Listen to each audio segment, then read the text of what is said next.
Hi, my name is Trevor Tice from KBANDstraining.com. To build endurance and run longer distances, we've got to have stronger legs. We're going to be building strength in our hamstrings, quads, hip flexors, and all of the surrounding muscles in our hips to really build that endurance and speed we're looking for. Keep the pace high and intense during each exercise and work through specific techniques to maximize your results. The K-Band skinnies to wide hops is going to be simple to activate our glutes, hamstrings, and quads. Get in a nice narrow position to begin. We're going to kick our hips back and get 4 reps, and on that 4th rep, we're going to hop out to the wide squatted position. 4 reps at the wide position and then bring it into the inside. We're going to continue this for a simple 30-second set to get a great workout for our legs. Complete 6 sets before moving on to your next exercise. The hip flexor circles exercise is going to be completed both forwards and backwards to get full range of motion through our hips. First, begin with either your left or your right leg, and we're going to go through the forward motion first. Kick the knee out to the side and keep your foot underneath your knee. It should be a 90-degree angle, so our dominant force here is going to be our hip, and we're not going to be swinging with our foot. Drive the knee out to the side first. Open up the hips and then bring it around, back, swinging through. Keep that good 90 in your leg, out and around for a total of 15 seconds. As soon as you finish that, you're going to move on to the right leg, and then we're going to be doing the 15 seconds there as well. Open the hip first, drive the knee up and around, and then move on to the reverse movements. As you can see, your base leg glutes are going to be on fire as well. It's not only working your hip flexors, it's working your glutes as well. So make sure that you keep that good posture. Don't let the knees buckle, stand tall, stand strong, and make your glutes fire.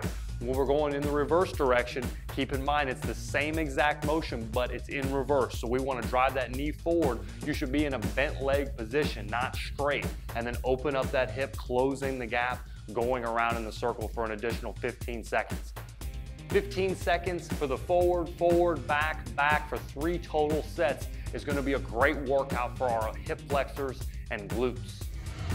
The KB Duo sliding squats is going to be a tough exercise to get into until you get used to it. Grab your KB Duo and slide the handle off to the side to create our foot cradle. Now you're going to place your foot in right across your shoelaces, not towards the toes, not up towards the ankle. We want to be in a nice athletic stance and have control of our body. Next, we're going to hop out from the mount, leaving the KB Duo either going straight down or slightly out when we begin the exercise. We want the straps to lengthen out our body and allow that leg to slide back. If we're too far under the suspension trainer, then when we slide our leg back, we're going to get an angle that's not as easy for us to maintain that low leg position. As you get ready to begin, get your balance point, hop out from the mount, let that hip slide back, and then move into the reps. If you don't have that great of a balance, go ahead and put out a stability ball, a chair, or anything to help you stabilize yourself as you slide back into the single leg squats. Remember, posture is key. Your chest is in charge of everything. Find a good central point to stare at, something small to help you balance, and then drive that leg back, coming up in your hips. Never let the knee go behind the toes, and always work up from the hip girdle. Complete 4 total sets. We've got 4 on the right, 4 on the left with 12 reps in each one. On our 5th set, we're going to complete 12 reps and then come down at a 90-degree angle and hold for 30 seconds. This is really going to burn on our legs and help us build strength. The ballistic hamstring curls are going to crush our hamstrings. We're going to utilize the fusion wall mounts, and we're going to throw our loop bands around the anchor and then walk out to where we can get a nice level of resistance. Keep in mind now with the ballistic bands, we've got a couple different levels that we can utilize. We want to stay light first because we're going to do some quick reps to really get a lot of blood flow in the area. Go ahead and lay out in your chest, walk out from the wall, get on your chest and put that band around your heel. Now we're going to be doing single legs to start. So begin with your left or right leg and move for about 20 to 30 seconds. You should take this all the way to a burn. If you're not getting much of a burn, that means we need more resistance. But the key is that we can maintain that good range of motion. Remember, the ballistic band hamstring curl should never make your hips come off the ground. That means you have too much weight. We're trying to really isolate that hamstring, keeping a nice flat body and keeping the momentum in our leg. Complete these quick rep sets on both the left and the right leg, and then we're going to move into the double leg. We're going to need a little bit more resistance. You can double up lighter bands, or we can put on a thicker band and put both feet in. We're going to really try to build a little bit of strength here, increasing the amount of resistance that we can hold working with 2 legs at the same time. These sets should also be about 20 to 30 seconds.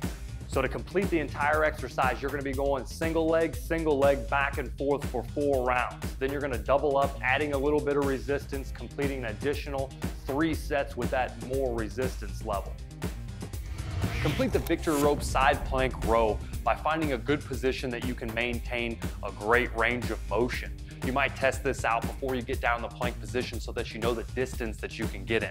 Next, we'll get in that good form. We don't want to be sagging or be too high. We want to be straight aligned from the neck all the way down through the spine. Now we're going to have that victory rope around our wrist, and we'll have the other end attached to our fusion wall mount. Now we're going to move into the resisted reps. Rowing back, really getting great activation. You might find through the first 15 reps that you're not quite far enough. You're not getting to that failure point. Remember, you always want to fail no matter how you train. When muscles fail, they grow, they change, they get stronger. You'll compete at a higher level. So we want to row in and then reach back out. Row in, reach back out for 15 reps. If you don't fail, make sure the next set that we move farther back. Now we've got 15 reps on the right arm and 15 reps on the left arm. Should take you roughly about 20 seconds in that plank position. So keep your pace high. We'll take no breaks in between, back and forth from hand to hand. Continue the 15s for 3 total minutes with 0 breaks. It's gonna be challenging, it's gonna be tough, but you always gotta make sure that we're rocking our shoulder blades back because that's the muscles that we're trying to work while we stabilize our core. For your very own set of K-Bands, the ballistic bands, or any other speed-specific training equipment, head to KBANDstraining.com and let's get started training today.